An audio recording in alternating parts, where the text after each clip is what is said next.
But over time, we begin to trust God more than we trust ourselves, more than we trust our way of thinking. The more we read scripture, we see that God has our best interests at heart. And when things seem like they're falling apart, and when things seem like God is not answering this prayer, He surely is. Especially when we hold on to faith and we walk boldly and courageously like God told us to. Like we see Esther walking.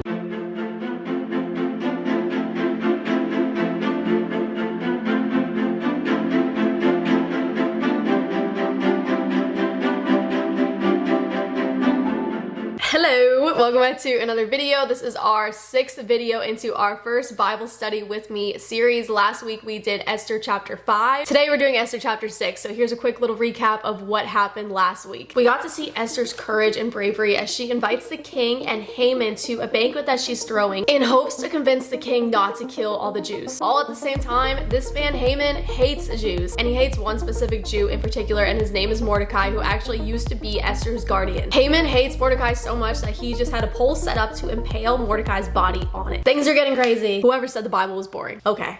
That night, the king could not sleep, so he ordered the book of Chronicles, the record of his reign, to be brought in and read to him. It was found recorded there that Mordecai had exposed Bigthana and Teresh, 2 of the king's officers who guarded the doorway, who had conspired to assassinate King Xerxes. So he couldn't sleep, and out of all of the things that he could have chose to do, he asked for this specific book, and open to this specific page to find out that Mordecai saved his life. You just see God all over this. There is no coincidences with God. What honor and recognition has Mordecai received for this? The king asked. Nothing has been done for him, his attendants answered. The king said, "Who is in the court?" Who do you guys think is in the court? God is funny. He really orchestrates everything, even when it doesn't feel like it. Now, Haman had just entered the outer court of the palace to speak to the king about impaling Mordecai on the pole he had set up for him. God saved Mordecai's life just at the right time. God is always on time. His attendants answered, "Haman is standing in the court. Bring him in," the king ordered. When Haman entered, the king asked him, "What should be done for the man the king delights to honor?" Now, Haman thought to himself,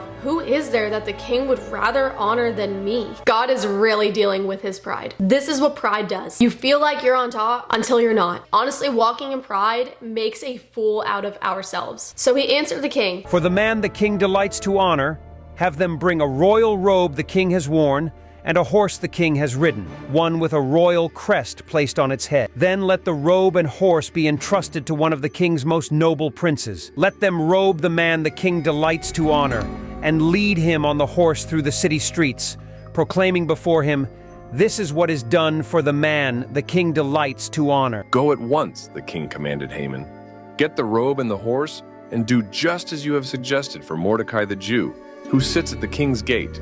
Do not neglect anything you have recommended." I love that he recommended this too. He had no idea who he was recommending this for. So not only was his pride shot, but he now had to honor someone he wanted dead. So Haman got the robe and the horse. He robed Mordecai and led him on horseback through the city streets, proclaiming before him, "This is what is done for the man the king delights to honor." Afterward, Mordecai returned to the king's gate, but Haman rushed home with his head covered in grief and told Zeresh, his wife, and all his friends everything that had happened to him. His advisors and his wife Zeresh said to him, "Since Mordecai, before whom your downfall has started, is of Jewish origin, you cannot stand against him. You will surely come to ruin." While they were still talking with him, the king's eunuchs arrived and hurried Haman away to the banquet Esther had prepared. So just imagine all of the Jews that think they are going to die in a few days, but little do they know that God's plan is unfolding and that God is going to give Mordecai and Haman each what they deserve. But it didn't seem like that because the king appointed Haman. That can happen in our lives, and we talked about that in our last Bible study. But in this one, it just has me thinking about the verse, "All things work together for the good to those who love God." God takes care of his sheep. That's why I never worry, because if something doesn't work out, I know that it is a good thing that thing didn't work out. And it may not feel like that at the time, and there may be a lot of tears. But over time, we begin to trust God more than we trust ourselves, more than we trust our way of thinking. The more we read scripture, we see that God has our best interests at heart. And when things seem like they're falling apart, and when things seem like God is not answering this prayer, He surely is. Especially when we hold on to faith and we walk boldly and courageously like God told us to. Like we see Esther walking, like we see Mordecai walking. And we're gonna find out what happens in the next chapter. But I guess the big message that I see today in this story is that all things work together for the good to those who love God. And I don't know about you, but I love God. And I know that He knows I love Him. So I know and I trust in the plan He has for my life. Because He's a good dad.